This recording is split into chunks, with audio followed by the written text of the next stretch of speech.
বাসরঘর থেকে শুরু করে বাচ্চা ডেলিভারি পর্যন্ত সবকিছু এখন অনলাইনে, ফেসবুকে, ইউটিউবে, মানে সবকিছু তাদের দেখাইতে হবে। এত কিছু দেখার জন্য তাদের শান্তি নাই।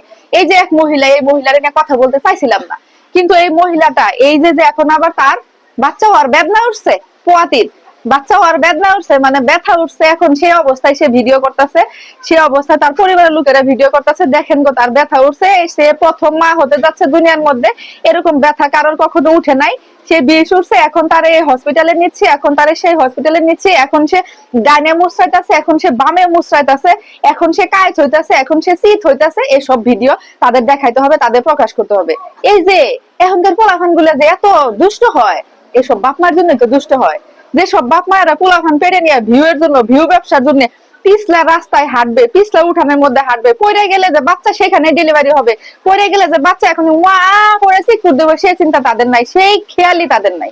একটা পড়া দিলে যে বাচ্চা খুইতে হইতে পারে, নিজে যে একদম মানে কি বলবো কি হয়ে যাইতে পারে নিজের, সে চিন্তা নাই। সে শুধু একদিন এরকম করে পিচ্ছিলরা উঠানের মধ্যে দাঁড়ায় দাঁড়ায় ভিডিও বানায় নাই, সে রেগুলারলি এই কাজ করে গেছে। কয়েকদিন শুধু দেখলাম, দেখে দেখে ভাবলাম যে এই মহিলার কি সাহস, তার ভিডিও দেখে তার ওইভাবে করে এরকম একটা ফুটবলের মতো পেট নিয়ে, একটা বেলুনের মতো 9 মাসের পেট নিয়ে আসে, সে যখন এইভাবে করে খালি পায়ে পিছলা রাস্তার মধ্যে, পিছলা উঠানের মধ্যে হাঁটতেছিল, বিশ্বাস করেন লিটারেলি আমার হাত পা কাঁপতেছিল, ওরে বাবারে, হাই হাই রে কি অবস্থা, আমি ভয় পেয়ে যাচ্ছিলাম, আমার হাত পায়ে কাঁপাকাঁপি শুরু হয়ে গেছিল। আবার ভাবলাম যে সে কি আসলে প্রেগনেন্ট কিনা, নাকি সে এটা একটা নাটক করতেছে, না সে আসলে প্রেগনেন্ট। তার কাছে এগুলো কিছুই না, তার কাছে জীবনের দয়ামায়া নাই, তার কাছে বাচ্চার দয়ামায়া নাই। তার কথা হয়েছে যে তাকে ভিউ বাণিজ্য করতে হবে, তাকে পিছলা রাস্তায় ক্ষতি হোক না হোক ওগুলা পাবলিকলি দেখাইতে হবে। আর এদের পরিবারও এমন, হ্যাঁ আমার বউর এখন ব্যথা উঠছে গো, আমার বউর এখন, আমার পোয়াতি বউর বাচ্চা হওয়ার বেদনা উঠছে গো। বাপ মা যদি এগুলা করে বেড়ায় বাচ্চা পেটে নিয়ে, পোলাপান কি ভালো হবো আপনারাই বলেন?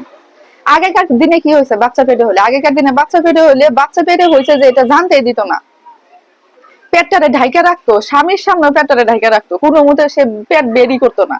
আর এখনকার ওরে বাপরে, বাচ্চা পেটে হওয়ার সাথে সাথে 1 মাসে ফটোশুট, 2 মাসে ফটোশুট, 3 মাসে ফটোশুট, মানে পেটটাকে বের করে ফটোশুট। এখন এরকম, এখন সেরকম, নানান ভাবে তাদের ফটোশুট করতে হবে। মানে দুনিয়াতে এরাই মা হইতে যাইতেছে, এরাই এরাই বাচ্চা পয়দা করতেছে, এরাই বাচ্চা জন্ম দিতে যাচ্ছে, এরকম একটা অবস্থা। তো এগুলা বাচ্চারা কখনো ভালো হবে হবে না, জীবনেও ভালো হবে না। এরা ওই যে ওরকমই ওই নিয়ে তো জন্ম হইতেছে, এরা ভালো হবেটা কোত্থেকে? এসব বাপ মায়ের কাছ থেকে ভালো সন্তান আশা করেন কখনোই না। তো যাই হোক, আল্লাহর রহমতে তার কিছু হয় নাই, আলহামদুলিল্লাহ আলহামদুলিল্লাহ। এখন কথা হচ্ছে ওনার যেহেতু ব্যথা উঠছে, প্রসব ব্যথা, এখন উনি হসপিটালে গেছেন, ছেলে হোক বা মেয়ে হোক, সুস্থ সবল ভাবে ওনার বাচ্চা উনি যেন পয়দা করে, সেই দোয়াই করি সব সময়।